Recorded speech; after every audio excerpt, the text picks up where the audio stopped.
Hello students, welcome back to St. Thomas School, Surat, Standard 8 English NCERT, Lesson 3 Glimpses of the Past, Part 2. Lesson 3 Glimpses of the Past, Part 2. Now in the last class we learned about uh, the objectives of the lesson, what was the company's conquest, then we moved on to British rule, we learned about Raja Ram Mohan Roy. Now we are going for the continuation of the lesson. Now, oppression. But the British continued to oppress Indians in 1880. They had passed a Regulation 3. Under it, an Indian could be jailed without trial in a court. All the time, the British officers in India drew big salaries and also made fortunes in private business. By 1829, British was exporting British goods worth 7 crores rupees to India. Governor General Bentinck reported back home, the bones of cotton weavers are bleaching the plains of India. Now, because of all this, the British prospered on the company's loot, while the Indian industries began to die. Now, if you see here, you can see that the British passed an act or regulation 3 under which any Indian could be jailed without any trial in a court. You don't have to take the Indian to a court for trial, but he could be jailed without any uh, court procedures. And what happened at that time also, the British officers in India drew big salaries and also made fortunes in private business. By then, around 7 crore rupees of British goods were exported to India for sale. Coming to the explanation, British continued to oppress Indians. In 1818, a Regulation Act was passed to jail any Indian without trial. As I said before, a Regulation Act was passed to jail any Indian without trial. And one of the things was the British officers in India drew huge salaries. Now, coming to the Governor Bentinck, once reported back in England that the bones of cotton weavers are bleaching the plains of India, which means, or the meaning of that sentence is, under British rule, India was forced to supply tons of raw cotton to factories in England and import milk clothes. So what happened during the British rule? The Indians were supposed to supply tons of raw cotton. The raw cotton was supposed to be sent to England factories and import milk clothes. From England, they had to import milk clothes. These cotton weavers started to suffer because of incoming of huge quantity of inexpensive and easy to maintain milk clothes. So what happened was, because of this, the cotton weavers, they started to suffer because huge quantity of very low quality and easy to maintain milk clothes were coming from England, and they lost their livelihood. And when famine struck, they died tragically without the means to sustain themselves. So they were not able to buy food, and they were not able to cultivate anything. So people started to die of famine. There was no food anywhere, and people started to die. So that is when Governor Bentinck said the bones of cotton weavers are bleaching the plains of India. Means the cotton weavers are dying without any means of living, and these British people were taking the good quality raw cotton to England, and they were importing, not that good quality or inexpensive uh, cotton milk cloth to India. The dissatisfaction from 1835 to 1856. Education in India was in Persian and Sanskrit. In 1835, an Englishman named Macaulay suggested a change. We should teach the natives through the English language. So you can see in the picture another person saying, yes, I agree. So it was um, Macaulay who suggested we should teach the Indians English. English education produced clerks to whom the British gave petty jobs under them.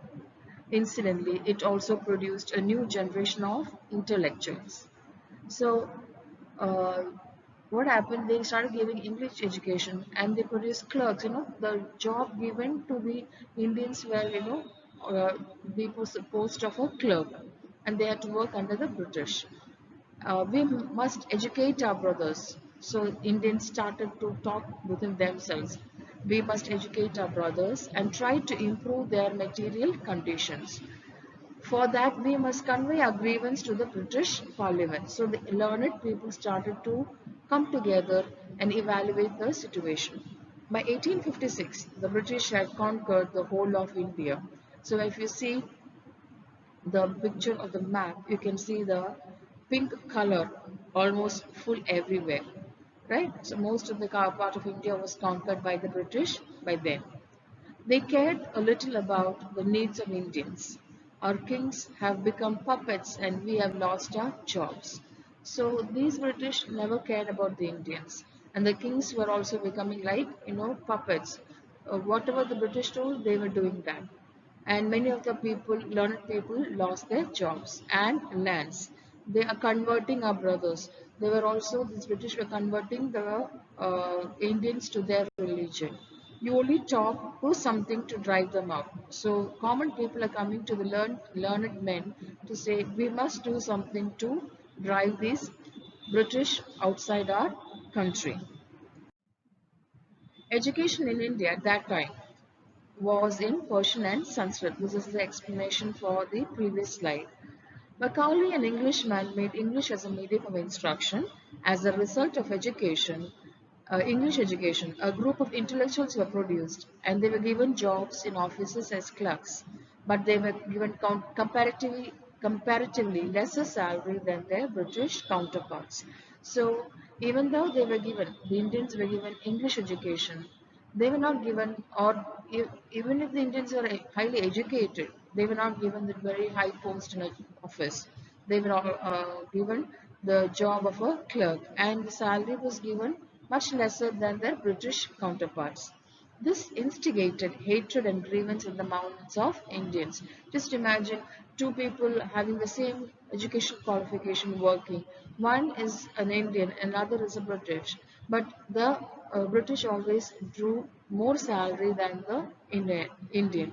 So that created a hatred in the minds of the Indians. The British cared the least for the Indians. The Indian kings lost their kingdoms and many of their jobs were lost. So now the Indians decided to drive the British outside their country. So then only their people started to think, no, the British had come to India not to develop the country but rather to subdue the country and take all the good things from the country. Now the spark. Now what instigated to the revolt of 1857? What were the causes? Taxes continued to ruin the peasants.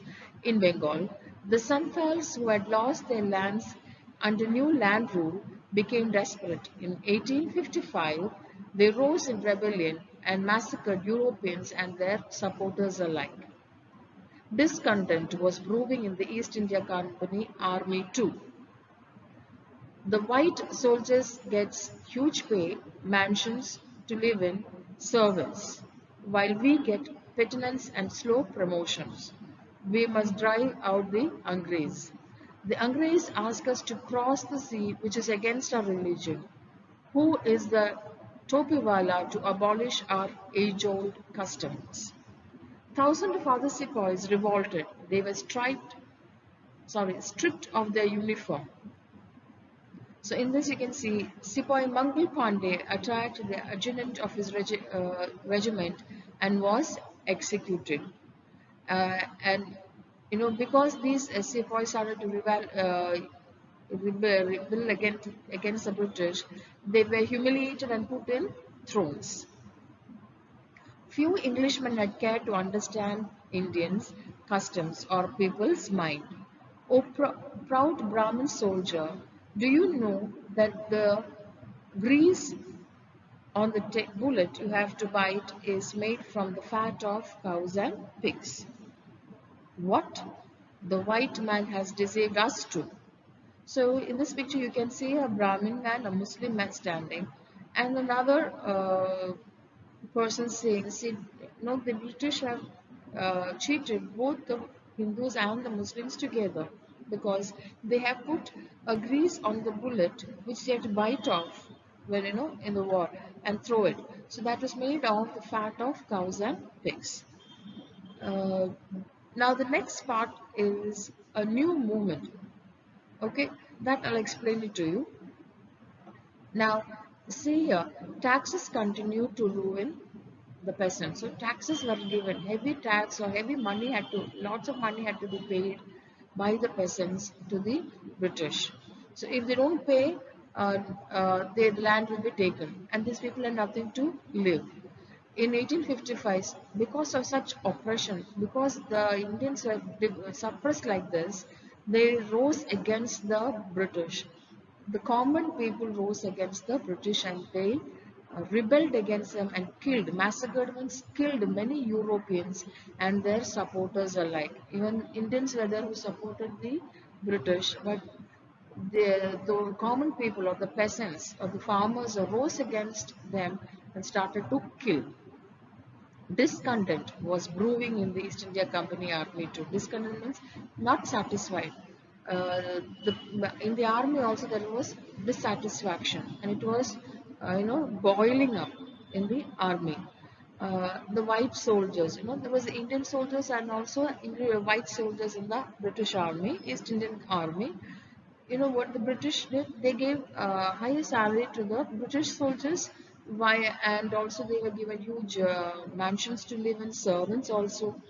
But the Indians who served in the same position were given slow promotions or lower salary, and this made the Indians very angry. And they also made these Indian soldiers to go to other countries and fight, which was against the custom or the religion of the Indian people at that time. So what happened? People started even the military people or the army people also started to revolt. And because when they started to revolt, they were stripped of their uniforms and humiliated and put in thrones.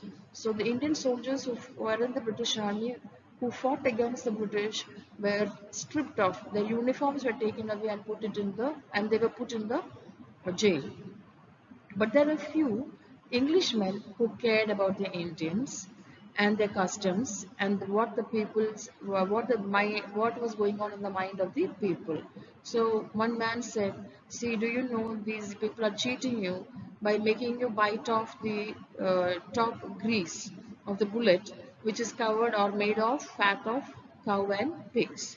So that even more instigated or more developed the hatred against the British. Uh, Now coming to the next part. Soon, chapatis were sent from village to village to tell the people that their emperor would want their service. Now, new movement started, a chapati movement. You might think what was the chapatis doing in the revolt of 1857? So people started to make chapatis and send to other people. Yes, all of my village men are ready for this. Similarly, lotus flowers circulated among Indian soldiers. Death to the foreigners. The message gave all help. The masses gave all help and shelter to the patriots. So now a new movement started, the Chapati movement. Till now, I don't think we have learned about that in our SS books or not. Also, even I just came to know about when I started reading about this. Now, let me explain to you about that Chapati movement, what was going on. So the first 3 points are I've explained already. The last, a Chapati movement started, which was like a secret mission to gather people by the kings to fight against the East India Company. There's nothing much. These people, they make chapatis and they will send it to two or three chapatis will be made and will be sent to another person. And the message was to gather everybody who wants to fight against the British. This movement was uncovered by Mark Thornhill.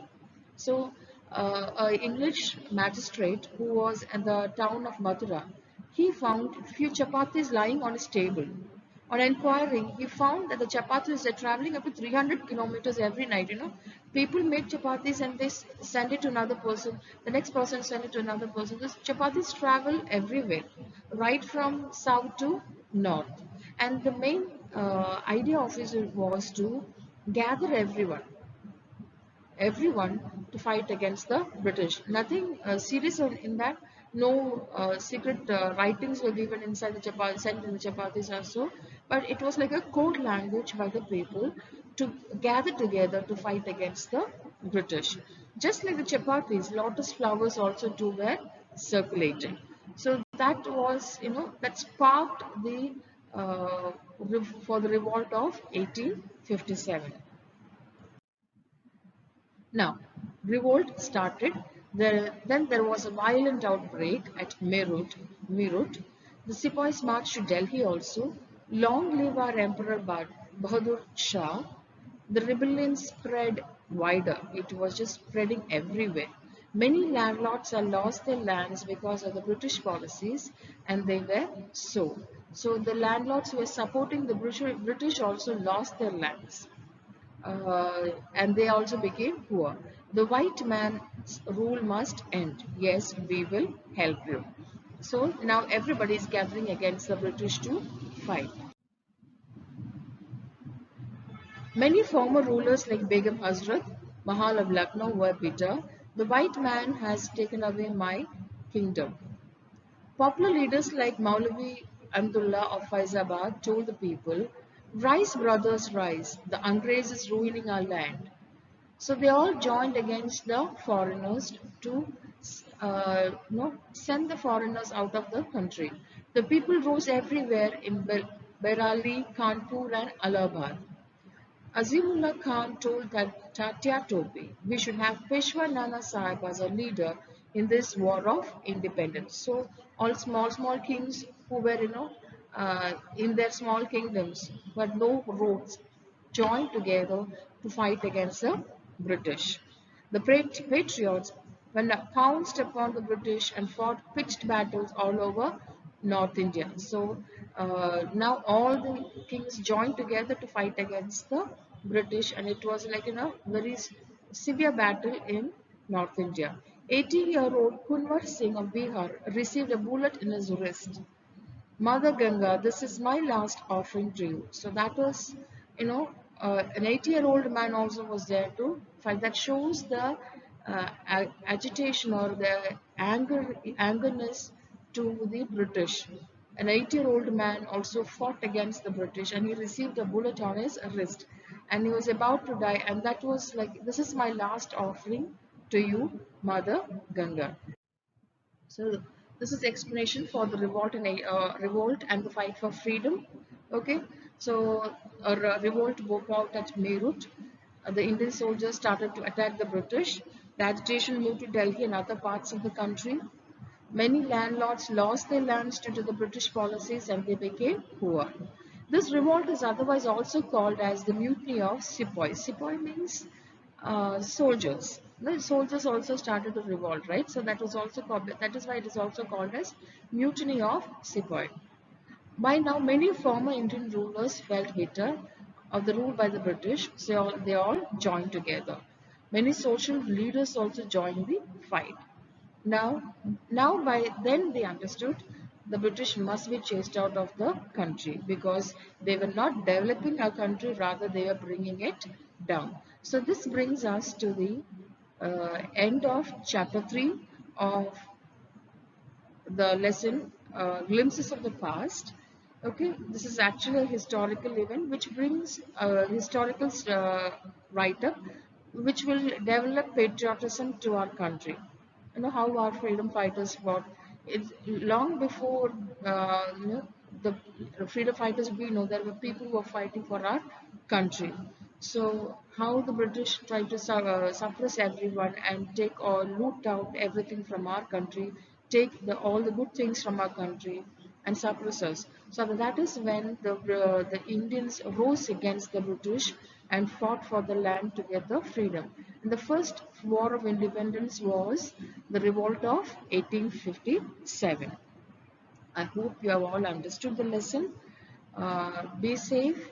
I'll be giving you the answers for this lesson after the video is sent to you.